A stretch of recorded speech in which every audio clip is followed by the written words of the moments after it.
दोस्तों नमस्कार, मैं हूं दीपक और आप देख रहे हैं मुझे अनअकैडमी शिक्षा पर। Welcome back to talk with top educator. एक बहुत ही क्रूशियल वीक में हमारे साथ मौजूद है इंडिया की टॉप एडुकेटर डॉक्टर भावना अग्रवाल मैम। मैम आपका बहुत बहुत अभिनंदन और स्वागत है हमारे इस एपिसोड में। Thank you sir, thank you so much sir. ये जी इट्स माय प्लेजर कि मुझे आप लोगों ने मौका दिया कि मैं रूबरू हो सकूं जी लर्नर्स के साथ, अदर देन क्लासेस उनके जी साथ कुछ बातचीत की जा सके।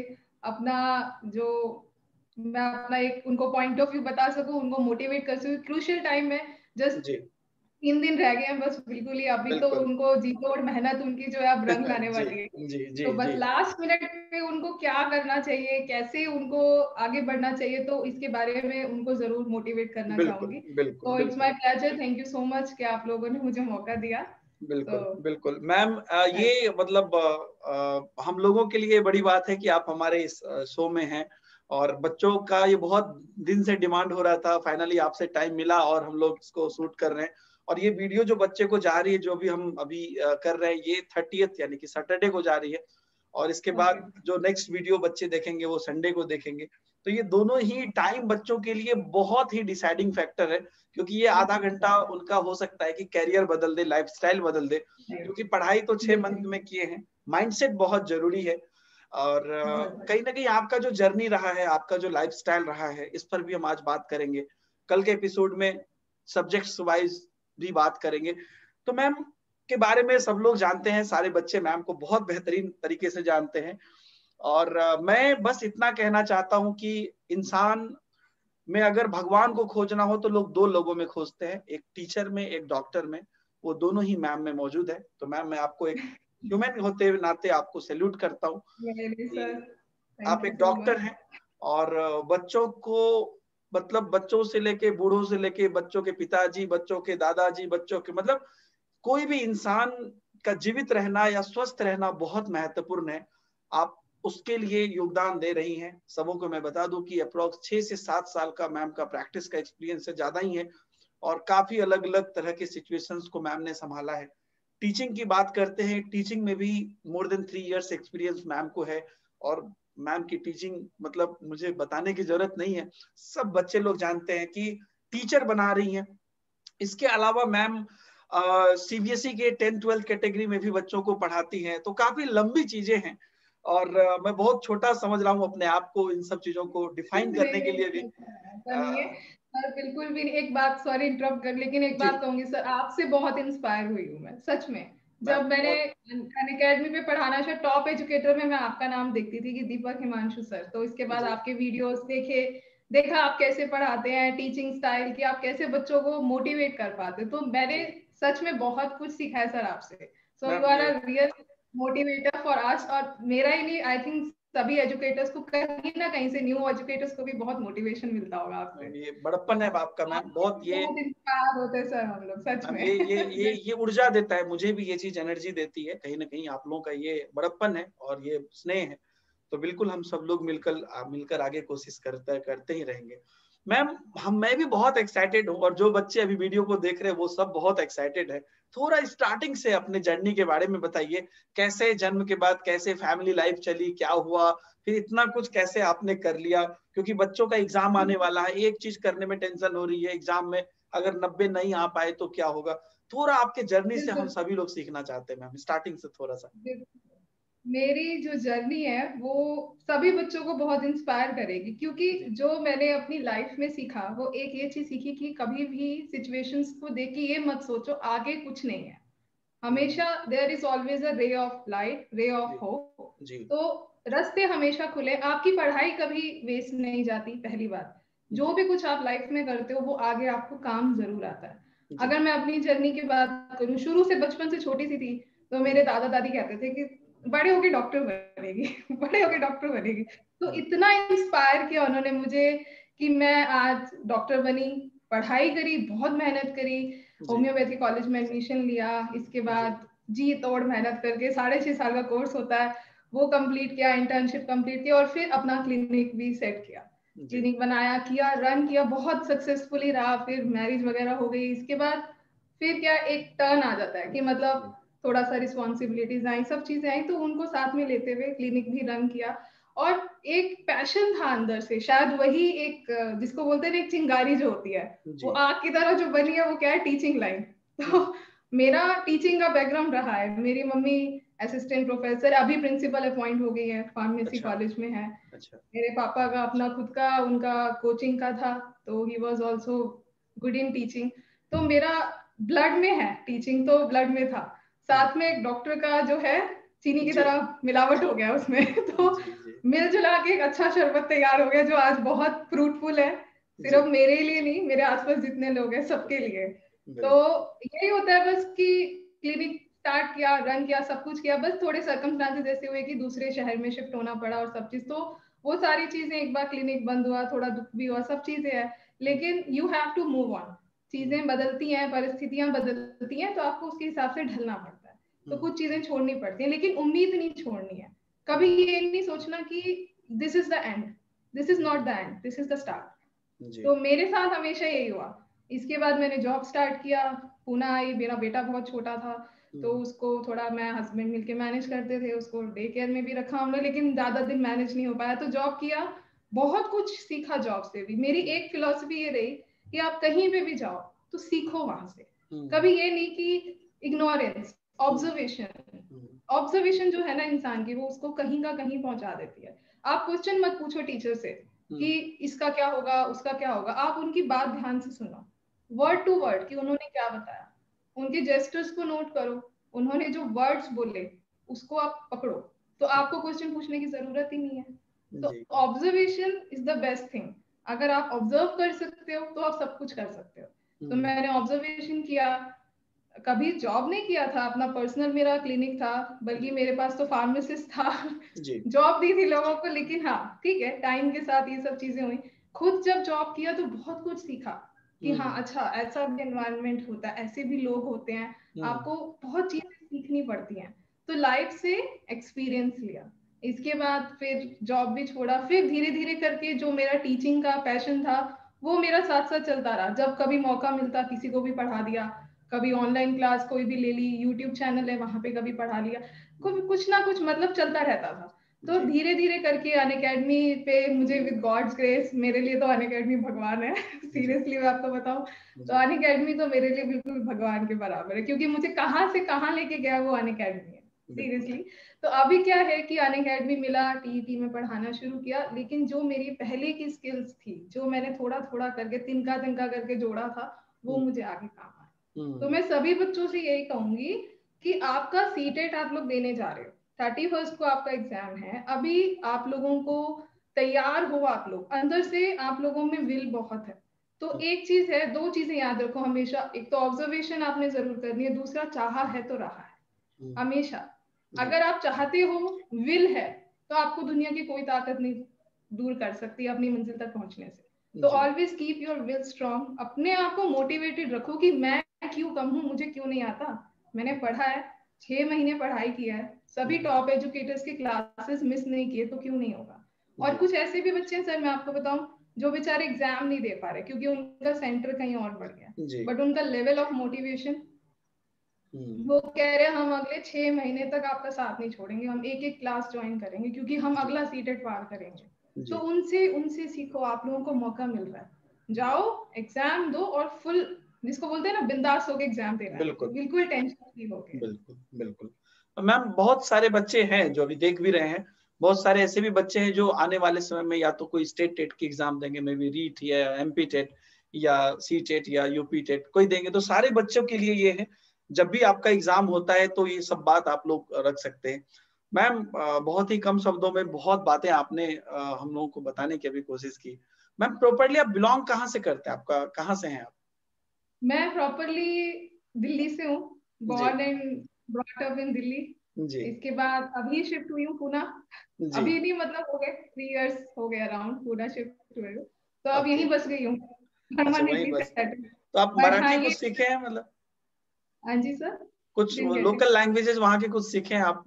लोकल लैंग्वेजेस सर सीखने की कोशिश ही चल रही है अभी तक तो, लेकिन हाँ ये है उनकी बातें सुन के वो धीरे से आराम से बोलते हैं तो समझ में आ जाता है कि हाँ क्या बोलना चाह रहे हैं। तो मराठी जी लैंग्वेज है यहाँ की रीजनल लैंग्वेज। जी तो शुरू में जब आए तो जब सब्जी लेने जाना होता था तो भी समझ नहीं आता था कि वो क्या बोल गए। जी। धीरे धीरे करके वही चीज है ऑब्जर्वेशन। यही ऑब्जर्वेशन। चीज है, अब मैंने किसी से सीखा नहीं, सिर्फ ऑब्जर्व किया, कैच किया, तो अब मैं उनकी लैंग्वेज को समझ सकती हूँ। ऐसा जी नहीं है कि वो कुछ भी बोल जाएंगे मुझे समझ नहीं आएगा, मेरे को समझ आ जाता है। हाँ जी ये है, लर्निंग में है, अभी सीख रहे हैं लैंग्वेज, तो जिससे भी मौका मिलता है कोई बोल रहा होता है, इवन क्लास में भी सर टीईटी में बहुत सारे बच्चे हैं मराठी हैं, तो वो कुछ हम्म। आपस में बात कर, मैं कहूंगी अच्छा इसका ये मतलब है, मैम आपको तो आ गया है। जी जी तो जी मैं तो बच्चों से भी सीख रही हूँ सिखाती हूँ और सीख भी रही हूँ। तो ये एक बहुत बड़ा फैक्टर है कि हम लोग सीखते भी है और सिखाते भी है, तो सिखाते भी। जी दोनों चीजें साथ साथ चल रही है तो मजा जी आता है। जी जी जी। मैम नॉर्मली मैं बताऊं, जो मेरा ऑब्जर्वेशन या जो बच्चे सब लोग फील करेंगे इस चीज को, डॉक्टर के पास जब हम जाते हैं, मतलब कभी भी किसी डॉक्टर से अगर मिलने जाते हैं, जैसे आपका क्लिनिक है, हॉस्पिटल में कहीं आप बैठते हैं कहीं पे, जब हम मिलने जाते हैं तो जितना बचपन में हम टीचर से कोई बात बोलने में डरते थे, पता नहीं क्यों ऑटोमेटिकली डॉक्टर के सामने ऐसा होने लगता है। मतलब जैसे ही अंदर गए डॉक्टर, जैसे आप चेयर पे बैठे हुए हैं, अब अगर मेरा पेट दर्द हो रहा है या कोई परेशानी है तो बोलते समय ना एक अजीब टाइप का मतलब ओबीडियंट बिहेवियर निकलता है कि मैम मुझे ना ऐसी परेशानी मैम, मतलब अजीब से डर। और डॉक्टर के बारे में बोला भी जाता है कि डॉक्टर का मतलब इमोशन नहीं होता है, मतलब वो बहुत टाइट होके बात करते हैं, थोड़ा उनसे डर भी लगता है। मतलब मुझे तो पुलिस से भी ज्यादा डॉक्टर से डर लगता है, इतना स्माइली फेस मैं पहली बार किसी डॉक्टर का देख रहा हूँ। तो क्या ये बात सही है मैम कि डॉक्टर बहुत खड़ूस टाइप के होते हैं, या डॉक्टर के अंदर इमोशन नहीं होती है, या डॉक्टर मतलब हमेशा रिजिड होके ही बात करते हैं?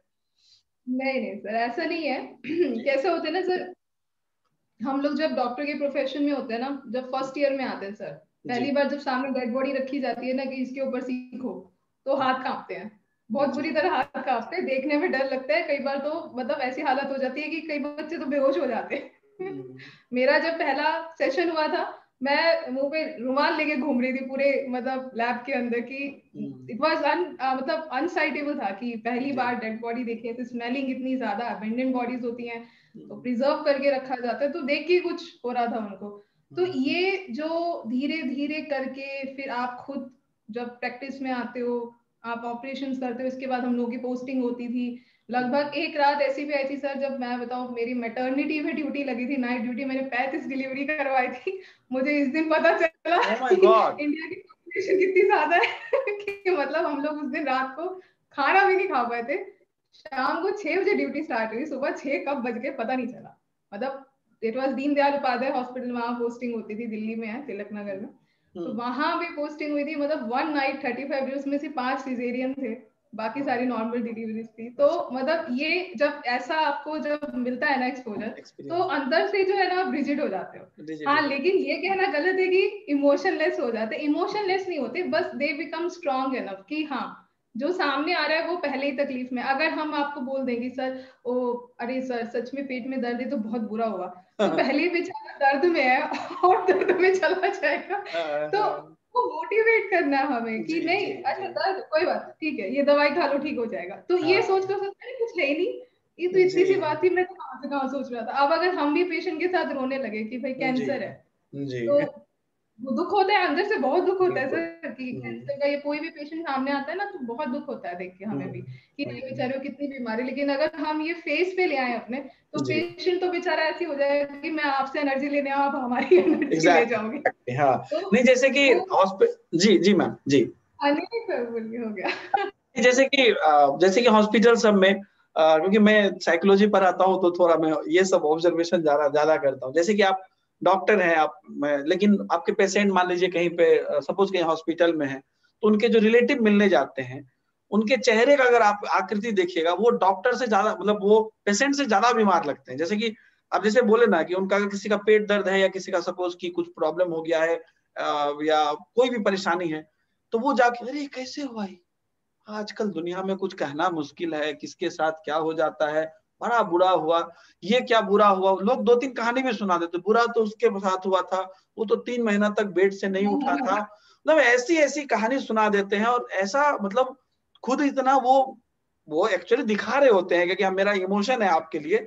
इस चक्कर में पेशेंट जो होता है, पेशेंट का दर्द बढ़ जाता है, मुझे लगता है कि शायद मतलब बहुत बड़ा इशू है मेरे साथ। हाँ, उसको बहुत बड़ा कुछ हो गया है, बहुत बड़ा बड़ी कुछ बीमारी हो गई है। जी मतलब हमें जो उसकी तकलीफ है वो कम करनी है, हम उसको डरा के उसकी तकलीफ और बढ़ा देते हैं। जी जी तो वही जी बात है ना, एक तरफ मेंढक ने काटा और एक तरफ सांप ने काटा। छोटे थे ना क्लास में तो ये स्टोरी सुनते थे जी कि जी एक तरफ एक बंदा जा रहा है, उसको सांप और मेंढक में एक दिन बात हुई। सांप कह हाँ रहा है कि ना मेरे से तो सब डरते हैं, मेंढक है मेरे से तो कोई नहीं डरता। कह रहे हाँ चल आज एक टेस्ट लेते हैं। हाँ वो मेंढक कह रहे कि नहीं तेरे से भी ना कोई नहीं डरेगा, ऐसा कुछ नहीं है, चल टेस्ट करके देखते हैं। उनमें क्या हुआ, एक बंदा जा रहा था जंगल में से, तो उसको पहले सांप ने काटा। सांप निकल गया, मेंढक सामने आ गया। वो बंदा खुशी खुशी निकले, कोई नहीं मेंढक नहीं तो काटा है, जबकि काटा उसको सांप ने था, कुछ नहीं हुआ हम्म, उसको। लेकिन हाँ दूसरे टर्न में मेंढक ने उसको काटा, मेंढक चला गया, सांप सामने आ गया, वो देख के बेहोश हो गया कि हाय मुझे सांप ने काट लिया। साइकोलॉजिकल तो इशू जी। दिस इज साइकोलॉजी, ये हर जगह है। आप डॉक्टर का प्रोफेशन लो, टीचर का भी यही काम है कि एक अंदर से बच्चे के अंदर से ये डर निकालना है। निकाल एग्जाम कुछ नहीं है, एग्जाम ही तो है। जी आपकी लाइफ का हर एक फेज एग्जाम है, हर एक जी टाइम हर मिनट आप एग्जाम ऐसा देते हो। जी जी जी बिल्कुल मैम। अब एक चीज और मुझे बच्चों ने बोला है पूछने के लिए आप लोगों से।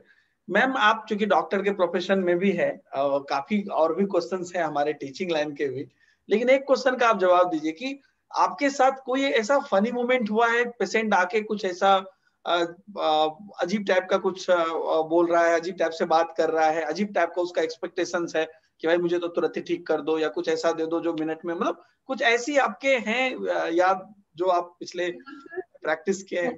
ये तो जी फोन करके ये परेशान करते हैं कि अभी जी क्या 2.5 घंटे बाद, अरे डॉक्टर साहब आपने कहा था बुखार उतरा नहीं, क्या करें हाँ अभी। एक बार एक पेशेंट आई, वो कह रही है कि मुझे बताओ क्या। मैंने कहा आप बताइए माता जी क्या दिक्कत है, तो हाँ मैं कुछ लिखती हूँ, मैं कुछ दवाई देती हूँ। तुम देखो, तुम डॉक्टर हो, मेरी नर्व्स देखो। देखा मैं नर्व्स देख के नहीं बता सकती, आप मुझे अपनी तकलीफ बताओ। तो हाँ ये ऐसे ऐसे मोमेंट्स भी होते हैं हमारे, मतलब पेशेंट आके हमें टेस्ट कर रहे होते हैं, देखते हैं इनको आता भी है कि नहीं। हाँ डॉक्टर कभी तो आप आए, पता करिए मुझे क्या बीमारी है आप मुझे। बताइए क्या बीमारी है, एक्सरे रिपोर्ट ले आएंगे, चलिए बताइए डॉक्टर साहब हमें क्या। अरे आप अपने सिम्टम्स तो बताओ। एक रिपोर्ट होती है, उसके नीचे भी लिखा होता है कि ये पेशेंट के अंदर मिला है, कोरिलेट क्लिनिकली। तो एग्जैक्टली क्लिनिकल सिम्टम्स तो बताओ, तो हम कोरिलेट कर पाए कि हाँ क्या बीमारी है। तो exactly. ये ये तो फनी मोमेंट्स तो सर चलते रहते हैं, जी बहुत होते हैं। हाँ जी। तो मैम थोड़ा सा अब हम यहाँ पर बच्चों का, चूंकि ये है बच्चे समझ रहे होंगे इतना कुछ जो आप मान लीजिए प्रैक्टिस करते हैं, दिमाग में इतना कुछ चलता है, उसके बाद जब जिस मोमेंट पर आपने ये ट्रांजिशन किया, मतलब ट्रांजिशन किया, एड ऑन किया कि आपको टीचिंग भी करना है, आपको नहीं लगा कि यार लोग यहाँ पे डॉक्टर ही नहीं कर पा रहे ढंग से, मैं उसमें टीचिंग और इंक्लूड कर रही हूँ तो ये नहीं हो पाएगा मेरे से? ऐसा मतलब उस समय में क्या हुआ था कुछ? ऐसा कैसा हुआ कि पहले डॉक्टरी का प्रोफेशन अपना अच्छा चल रहा था, सब कुछ जी अच्छा चल रहा था, सब ठीक है। लेकिन एक जब एक गैप आया ना, तो जी उस टाइम एक अंदर से एक ये चीज आई कि अब अगला क्या, जी स्टॉप तो होना नहीं है, हम्म आगे क्या करना है। और साथ में फैमिली के साथ में सपोर्ट बहुत था, लेकिन एक अपनी रिस्पॉन्सिबिलिटीज भी बहुत जी थी, हम्म उनको भी दरकिनार नहीं कर सकते। तो हम्म जहां से जो मिले अभी उसको लेना है, और जो अपने अंदर जो अपना प्रोफेशन है, अपना जो पैशन है, उसको ग्रो अप करना है। जी तो बस जब ये पहले से ही था कि हाँ टीचिंग में इंटरेस्ट था, जैसा कि मैंने बताया कि मेरे तो ब्लड में है टीचिंग। तो मेरी हाँ मम्मी टीचर है, पापा भी मेरे टीचर रह चुके हैं, तो ये चीजें अंदर से ही थी। तो ऐसा कभी ऐसा लगा नहीं कि कुछ अलग करने जा रही हूँ, कि हाँ टीचिंग में जा रहे हैं, कुछ अलग करने जा रहे हैं। हाँ ये था कि और अच्छा हो जाएगा कि आप सोसाइटी को तो सर्व कर रही हो, अपनी जो नॉलेज है वो भी बांटो, जी बच्चों के साथ में, लोगों के साथ में अपनी नॉलेज भी बांटो। हम्म तो एक ऐड ऑन हो गया। तो ये था कि बस एक अच्छा लग रहा था कि हाँ चलो कुछ अलग और कुछ ऐसा करने जा रहे हैं जो अपना पैशन था, अब उसको अपना जी प्रोफेशन बनाया जाए। हम्म तो दो प्रोफेशन साथ साथ चल रहे हैं, धीरे धीरे करके पता ही नहीं चला कि कब पैशन प्रोफेशन बन गया और हम्म प्रोफेशन पैशन बन गया। जी तो जी अभी बिल्कुल रिवर्स हो गया है। जी। ये मैं तो कहता हूँ कि टेट कैटेगरी का आपने आके टेट कैटेगरी का लेवल बढ़ाया, इसलिए मैं बोलना चाहता हूँ, क्योंकि मैं आपको रियलिटी बताता हूँ मैम, आपको भी पता होगा, आप भी जुड़ी हुई बहुत दिनों से, आज से 7-8 साल 10 साल पहले टीचिंग कैटेगरी में आने वाले स्टूडेंट और टीचर, दोनों का ये लास्ट ऑप्शन होता था। रियलिटी में आपको बता रहा हूँ, कोई बच्चे जन्म लेता है, उससे पूछिएगा क्या बनोगे, कोई नहीं बोलेगा टीचर। कोई एस्ट्रोनॉट बनेगा, कोई लड़की है तो एयर होस्टेस बन जाएगी, लेकिन टीचर नहीं बनेगी। क्या बनोगे बेटा, हम डॉक्टर बनेंगे। क्या बनोगे, इंजीनियर बनेंगे, ये बन जाएंगे, लेकिन टीचर कोई नहीं बनेगा। मैम आप 12th के बाद भी किसी से पूछेंगे तो कोई नहीं बोलेगा हम टीचर बनेंगे। इनफैक्ट जो कोचिंग कर रहा है वो भी बोलेगा कि अरे हम तो साइड से टीचिंग कर रहे हैं, मैं तो बैंक की तैयारी कर रहा हूँ, मैं तो रेलवे की तैयारी कर रहा हूँ, मैं तो यूपीएससी की तैयारी कर रहा हूँ। That's the reality ma'am. एक टीचर की अगर आप बात करते हैं तो मतलब अल्टीमेटली हर सेंटेंस में आपको दिखेगा कि चलो कुछ नहीं हुआ तो हम टीचिंग कर रहे हैं, और लास्ट ऑप्शन हमारा टीचिंग। ये और स्टूडेंट की भी अगर हम बात करें, ये तो हो गया चलिए स्टूडेंट का हो गया। टीचर भी जो बीएड डीएलएड या सीटेट को पढ़ाते थे, वो भी ऐसा मैंने काफी ऑब्जर्व किया था कि उस समय पे वो भी एक तरह से हारे निराश हुए लोग थे। तभी आके कहीं पर जैसे बैंक में नहीं चल पाए, रेलवे में नहीं चल पाए, किसी तीसरे जगह नहीं चल पाए, तो चलो बीएड को पढ़ाते हैं, चलो सीटेट को पढ़ाते हैं, या चलो ये पढ़ाते हैं। ये डेफिनेशन अब चेंज हो रहा है। पिछले 5-7 साल में ये मैंने देखा है कि अब अच्छे अच्छे लोग इस प्रोफेशन में आ रहे हैं। अब लोगों का लास्ट ऑप्शन ये ना है, नहीं है ना। स्टूडेंट भी मैम आपके क्लास में आते होंगे, एकदम ताजा स्टूडेंट, मैं बोलता हूँ उनको, पूरा फ्रेश स्टूडेंट है, 12th पास किया, एकदम टीचर बनना है जी। तो वो आया।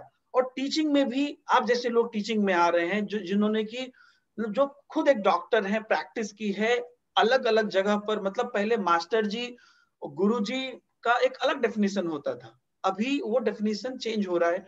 आप जैसे लोग टीचिंग में आ रहे हैं, ये वरदान है हमारे, मेरे हिसाब से टीचिंग कैटेगरी के लिए, कि अच्छे अच्छे टीचर, एजुकेशन की बस बात नहीं है मैम, जो सब्जेक्ट है, जो कंटेंट है, वो कोई पढ़ा देगा, लेकिन वो पढ़ाने का जो तरीका है, या जो उससे जो बच्चे का जो माइंडसेट एज ए टीचर होना है, क्योंकि आने वाले समय में उनका जो अपना व्यवहार है, उनका जो अपना तौर तरीका है, रिप्रेजेंटेशन है, वो ज्यादा मैटर करता है। वो चीजें जब वो आपसे सीख रहे हैं तो एक अच्छा इन्वायरमेंट बनता है। मैम एग्जाम बच्चों का रहता है, जैसे आप मल्टीपल चीजें कर रही हैं लेकिन कितना कूल होके मुस्कुरा रही हैं, बच्चे फ्रस्ट्रेट हो जाते हैं मैम, आपके भी क्लास में हो जाते होंगे।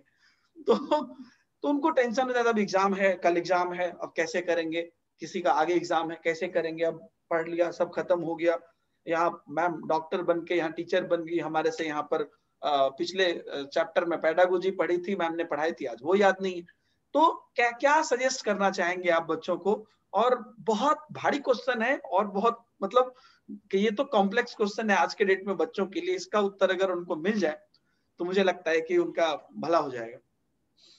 हाँ, देखिए सर, बेसिकली ना मैंने अभी कल भी क्लास हुआ था, एक बच्चा था, वो ये बोला कि मैम मेरा तो पेपर गया इस बार, मतलब मैं आंसर करता हूँ तो मुझे हो नहीं पाता। तो मैंने अब धीरे धीरे करके ना विद टाइम साइकोलॉजी समझ आने लगी है बच्चों की, कि ये लोग क्या करते हैं कि ज्यादातर बच्चे जितने भी सुन पा रहे हैं अभी, देखो क्या करते हो आप लोग ना, जो कर रहे हो ना उस पर पूरा फोकस नहीं कर पाते हो।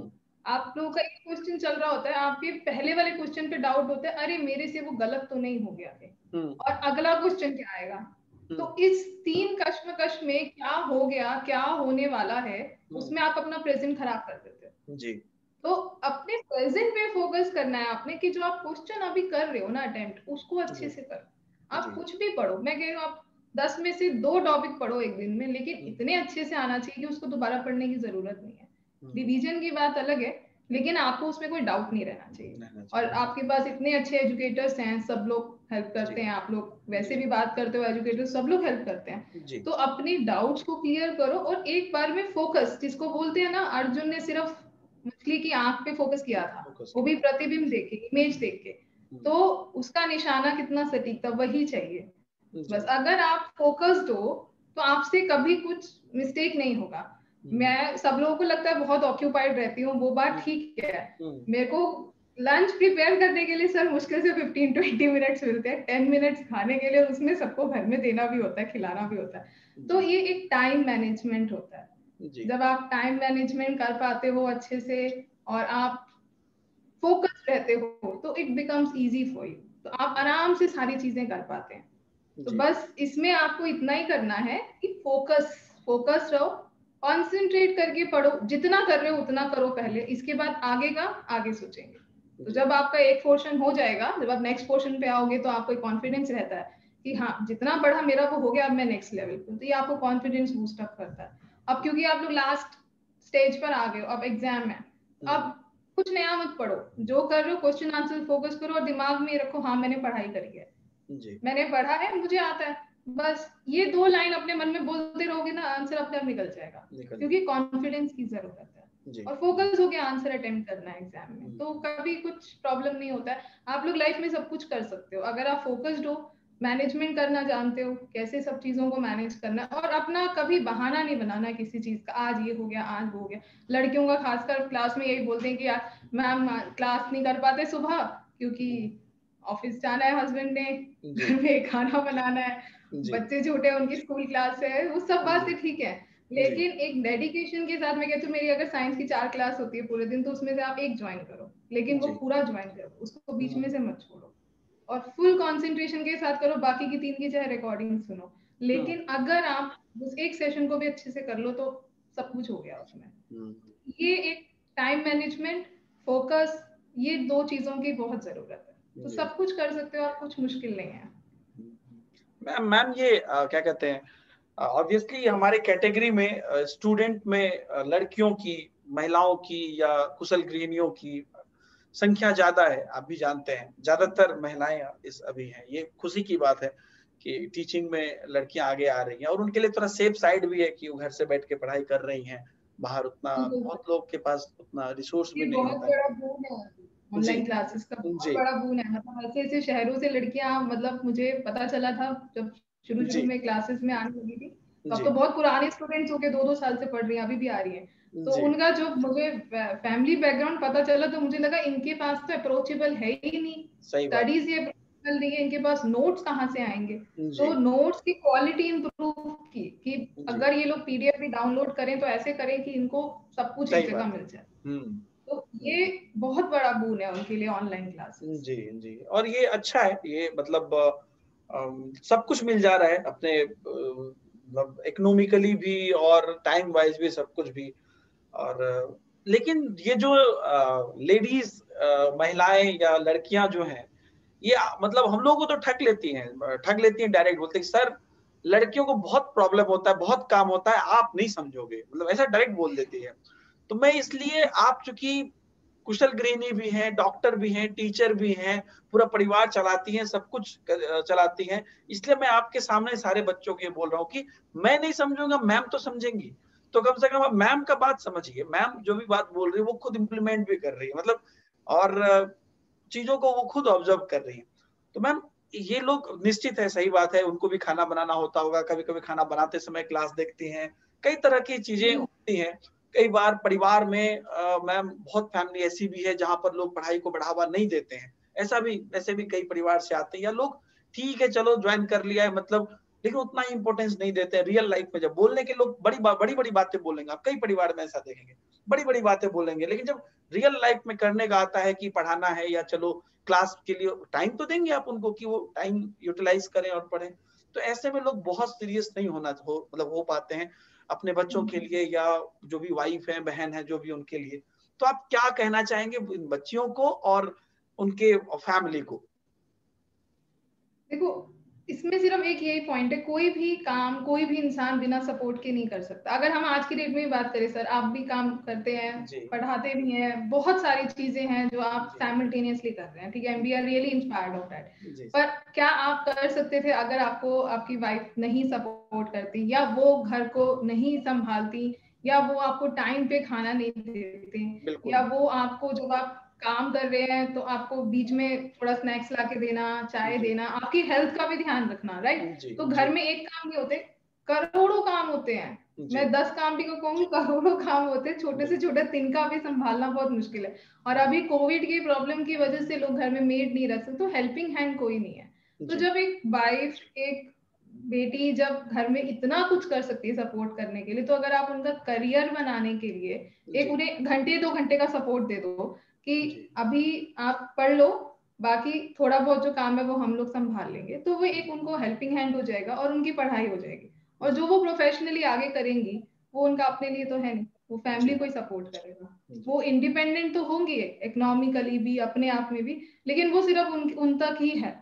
इसके अलावा जो भी उनको मिलेगा वो सब फैमिली के लिए ही है। तो वो कभी भी कोई भी ये जो फीमेल सेक्शन है वो अपने लिए कभी कुछ नहीं करती। She is always doing for society, for family. Last में जो कुछ थोड़ा बहुत 1-2% बचता है वो उनके अपने लिए होता है, जो मेरा मानना है, जो मैंने ऑब्जर्व किया अभी तक अपने साथ भी, तो ये होता है। तो बिना सपोर्ट के नहीं होता, ये बात सच है। मैं भी इस चीज को मानती हूँ, मुझे फैमिली का सपोर्ट बहुत मिला तो मैं यहाँ तक आज पहुंच पाई हूँ।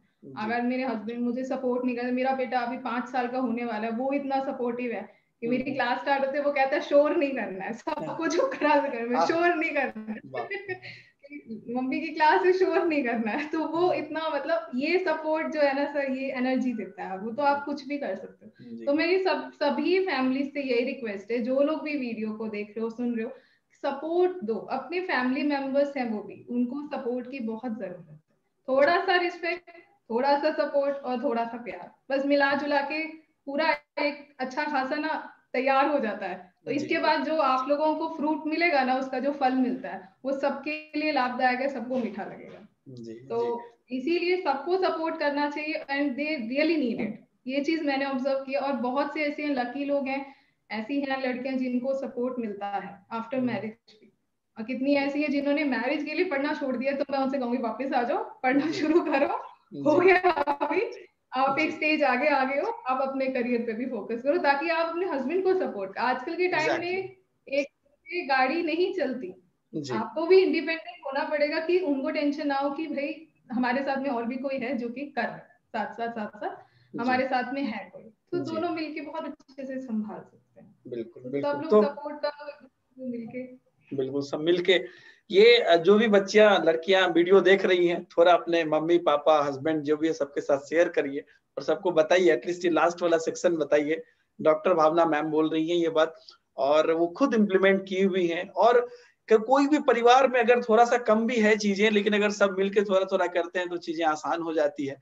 और बहुत अच्छी बात मैम आपने कही। इसलिए नारी को इसलिए लक्ष्मी भी बोला जाता है, सरस्वती भी बोला जाता है, माता के समान पूजा जाता है। और कहीं ना कहीं ये मैंने भी फील किया है, अगर घर में माँ ना हो या वाइफ ना हो, मतलब कोई भी अगर लेडी नहीं है, 5 या 10 जेंट्स क्यों ना हो, लेकिन घर अजीब सा हो जाता है, अजीब सा सूना हो जाता है, बिखर सा जाता है।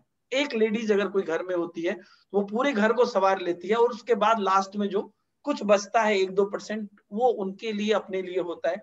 तो सब लोग इस चीज को जरूर ध्यान रखिए। और फैमिली में अगर बच्चियां आगे बढ़ेंगी, लड़कियां आगे बढ़ेंगी, आपकी वाइफ आगे बढ़ेंगी, आपकी बेटी आगे बढ़ेंगी, तो आपका परिवार भी आगे बढ़ेगा और आपको भी बहुत प्राउड फील होगा एक बार जब सक्सेस मिल जाता है। लेकिन उसके लिए थोड़ा सा बैकग्राउंड मेहनत है, वो करने के लिए जरूर मोटिवेट करिए। जी मैम, बहुत सारी बातें आपसे करनी है, लेकिन आज के वीडियो का जो टाइम है वो टिकटिकी हमें दे रही है कि समय सीमा समाप्त हो रहा है। लेकिन कल का जो एपिसोड होगा उसमें हम यहीं से स्टार्ट करेंगे। कुछ बहुत ही इंपॉर्टेंट क्वेश्चंस हमारे माइंड में है जो बच्चों की तरफ से मुझे आपसे पूछने हैं, और सब्जेक्ट वाइज भी करेंगे। और हमारा एम्बिशन ये भी रहेगा कि आने वाले जो भी एग्जाम बच्चे देंगे तो उसके लिए अभी से कैसे प्रिपेयर स्टार्ट करें, क्योंकि अब ये ट्रांजिशन फेज है। तो उन सभी चीजों पर हम अगले वीडियो में भी बात करेंगे। मैम बहुत अच्छा लग रहा है आपसे बात करके, बहुत सीखने का मन कर रहा है, और सीखते रहेंगे। और जब जितना आपको सुनते हैं, जितना आपसे बात करते हैं, और उतना ही बात करने का, उतना ही सुनने का मन करता है। मैम बहुत बहुत धन्यवाद आपको इस एपिसोड में आने के लिए। Thank you sir, it's my pleasure. मुझे बहुत अच्छा लगा कि मैं अपना पॉइंट ऑफ व्यू रख सकी। और जो आपने आज सवाल पूछे वो अंदर ही कहते हैं ना, दिल के कोने में कहीं छुपी हुई बात थी, बस वो आज निकल कर आई है। अब ये फ्रूटफुल रहे सभी लोगों के लिए, सबको काम आए, सब इस चीज को थोड़ा सा इम्प्लीमेंट करें ना, तो सोसाइटी में इतना बदलाव आ जाएगा कि हम ये नहीं कहेंगे कि भारतीय नारी जो है वो दरवाजों के अंदर बंद है, नहीं है। अभी क्या है, दिखती है बाहर लेकिन है नहीं बाहर। तो उन्हें थोड़ा तो सपोर्ट चाहिए। वो एक बाहर निकल के जो दिमाग में चलता है ना, समय पे घर पहुंचना है, वो वेट कर रहा है, तो ये चीजों से उन्हें निकलने की जरूरत है। तो अभी क्या है कि थोड़ा सा सब लोगों को इक्वालिटी चाहिए, देना है वो, ताकि सब लोग एक साथ आगे बढ़े, तो देश भी बनता है, घर भी बनता है, सोसाइटी भी बनती है, सबका भला है इसमें। बिल्कुल बिल्कुल। और बहुत सारे प्रश्न हमारे पास है मैम, और ये मैंने बच्चों से भी सर्वे किया है, बच्चों के प्रश्न है, और भी बच्चों के इंटरेस्टिंग एग्जाम से रिलेटेड, मनोभाव से रिलेटेड, प्रेरणा से रिलेटेड क्वेश्चंस है हमारे पास, जो हमें आपसे जानने हैं, आपसे सीखने हैं। तो अगले वीडियो में हम इन सभी बातों पर चर्चा करेंगे। मैम एक बार फिर से तहे दिल से मेरे तरफ से, अनअकैडमी की तरफ से और पूरे बच्चों की तरफ से आपको बहुत बहुत धन्यवाद, आपके इतना स्नेह और आपके इतने समय के लिए इस वीडियो में। Thank you so much sir. जी, तो दोस्तों आप देख रहे थे आज का हमारा एपिसोड, जिसमें टॉक विद टॉप एडुकेटर के पहले एपिसोड में हमारे साथ थी डॉक्टर भावना अग्रवाल मैम। मैम के साथ हम कल भी आपके सामने उपस्थित होंगे। अपने माता पिता का सम्मान करें, बड़े बुजुर्गों का ख्याल रखें, सबों के साथ प्यार बांटे। हम मिलते हैं नए वीडियो में। बाय बाय, जय हिंद।